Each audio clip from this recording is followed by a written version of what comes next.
LOC से LAC तक के नए मैसेज को भेजने वाले, नए कश्मीर की इबारत को लिखने वाला चेनाब रेलवे ब्रिज बनकर तैयार हो गया है। इस रेलवे ब्रिज से जुड़े कई की फैक्ट्स हैं जो आपको जानना जरूरी है। सबसे पहले आप इस वीडियो को देखिए, उसके बाद मैं आपको सारी की डिटेल्स देता हूँ।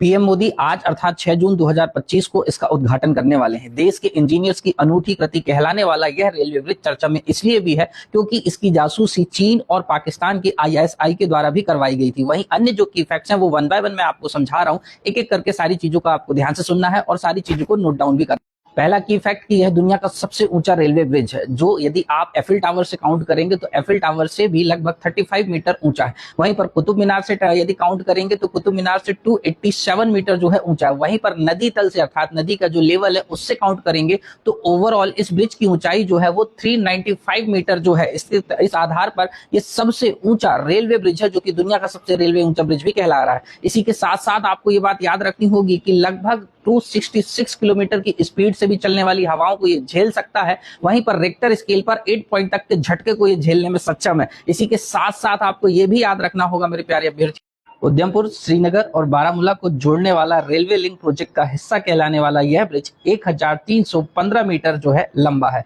इसी के साथ कि यह भारत का पहला केबल आधारित सबसे ऊंचा रेलवे ब्रिज है। अब बात होती है कि 2003 में स्वर्गीय श्री अटल बिहारी जी के सपने को साकार करने में भले ही 2025 लग गए हों, पर हमारी सेना के लिए ये कहीं ना कहीं एक मजबूत ताकत को दर्शाएगा, जो LOC से LAC को कुछ ही समय में जो है नापती हुई दिख जाएगी। इसीलिए चीन और पाकिस्तान के लिए सरदर्द बना हुआ है। उसी के साथ साथ मैं आपको ये भी बता दूं कि चेनाब नदी की चर्चा कर लेते हैं, जिससे जुड़े की फैक्ट्स आपके लिए इंपॉर्टेंट है। तो फटाफट अब चेनाब नदी के बारे में आपको सुनना होगा, जो आपको याद भी रखना है। बात करें चेनाब नदी की तो यह कहीं ना कहीं सिंधु की एक सहायक नदी है। हिमाचल का उद्गम हिमाचल प्रदेश के बारालाचा दर्रे के समीप से दो संयुक्त धाराओं के रूप में होता है, जिनमें पहली होती है चंद्र और दूसरी होती है भागा। तो चंद्र और भागा मिलकर जो संयुक्त धारा बनाती हैं, उसी को ही आप चेनाब नदी के नाम से जानते हैं। वहीं पर बगलिहार प्रोजेक्ट की बात हो या सलाल जल विद्युत परियोजना की बात हो, तो ये भी चेनाब नदी पर अवस्थित है। ये सारे की फैक्ट्स हैं जो आपको याद रखने होंगे आगामी एग्जाम्स में, और आपको बिल्कुल आने वाले सारे क्वेश्चन हैं, तो सबको बिल्कुल माइंडसेट कर लीजिए, लिख लीजिए, नोट डाउन कर लीजिए। और वीडियो अच्छा लगा हो तो लाइक और शेयर जरूर करना है। जय हिंद, जय भारत, अपना ख्याल रखिए।